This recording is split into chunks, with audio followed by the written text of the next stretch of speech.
for highlighting that and giving us that insight as a Russian affairs expert from Brussels. Now we move the focus to Middle East. Egypt's Foreign Minister Badil Abdelati has called for the urgent deployment of an international ceasefire monitoring force as part of the second phase of the Gaza peace plan. He has said that monitors were needed as soon as possible because Israel was every day violating the ceasefire, stressing that only an impartial force on the ground could enforce compliance. Spain has also seconded the statement, adding that every day dozens of innocent Palestinians are being killed. Let's listen in to both the leaders. We need international forces to be deployed alongside what's called the yellow line in order to verify and to monitor the upholding of the ceasefire. The mandate should be, from our point of view, of peacekeeping rather than peace enforcing, and this is very, very important issue. It is unacceptable that we have a ceasefire that is permanently being violated. We continue having every week several dozens of innocent Palestinians being killed. This has to stop. We need massive humanitarian assistance to be able to enter to the Gaza Strip, and we have to put UN agencies at the heart and at the center of the distribution that must be done with impartiality and independence. And we must make sure that the people of Gaza, as anyone else in the world, have normal and regular access to food. Now, these remarks came amid rising regional alarm over Israel's stated plan for a one-way opening of the Rafah crossing, which would allow Palestinians to leave Gaza but block their return and restrict humanitarian aid. Egypt, Qatar, and 6 other Muslim-majority countries have condemned this proposal, calling it a violation of commitments under the US-led peace framework. Now, for this discussion, we welcome Mr. Mati Zweig. He's a geopolitical expert, joins us live from Tel Aviv. Thank you very much, Mr. Mati, for joining us again. Good to see you. Now, looking at this, Mr. Mati, what political and diplomatic challenges might arise from Israel's proposed one-way opening of the Rafah crossing? Where are these Palestinian people supposed to go and never come back? As usual, all the media are doing a big salad of everything, because we are talking about a lot of things together, and no one is telling the truth. And the truth is, has been an agreement that all the world try Israel to fulfill, and they never asked from the Hamas or Palestinians in the Gaza Strip to fulfill. So let's start from the beginning, doing order. The Rafah crossing is, according to the agreement, a crossing for people and for maybe having some humanitarian aid in question of medicines and so on. But it's not for humanitarian aid. The humanitarian aid must pass, I'm talking always about the agreement, through Israel.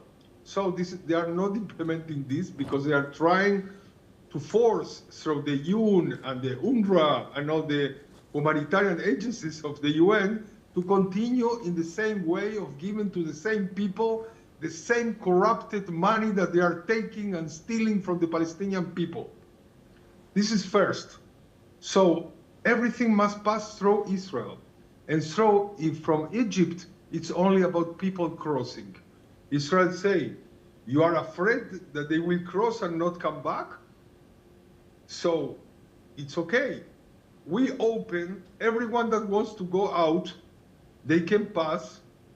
And if they want to stay in Gaza, they can stay in Gaza. So we're doing a big salad of all this, because this is part of the full implementation of the agreement that Israel is doing and the other side is not doing. And let's say the truth about this. The second phase of the agreement talks about dismantling the military power of Hamas and giving to a civil administration that is going to be for international force with also UN and Qatar in Egypt and US, etc. This is not happening. So what are they trying to do? To put an observing force like the UNIFIL in South Lebanon that is not doing anything, or have a blind eye to the other side and let the Hamas continue ruling? I mean, they need an international force that is going to dismantle Hamas. If they are not going to dismantle Hamas, Israel will continue to defend themselves and doing for themselves what they are not doing. So I don't say Israel is an angel. I don't say everything is crystal clear, but I'm saying Israel is fulfilling its part and the other side is not doing that, including the international forces.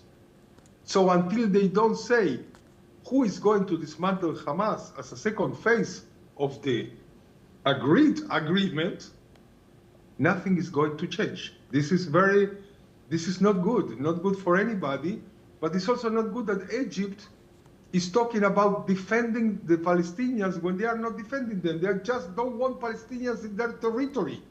They don't want anyone to pass to their territory, and they lock them inside Gaza Strip when some of them, maybe they want to emigrate to other places, they have family in other countries.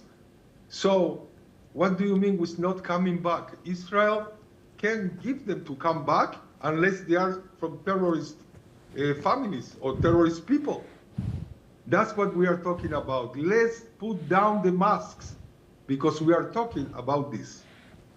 Yes, Maddie, thank you for highlighting. And so what do you think, what needs to be done to ensure the ceasefire holds, and how can Egypt, Spain and other countries make sure that this deployment of an international ceasefire monitoring force does stop Hamas and does disarm Hamas entirely?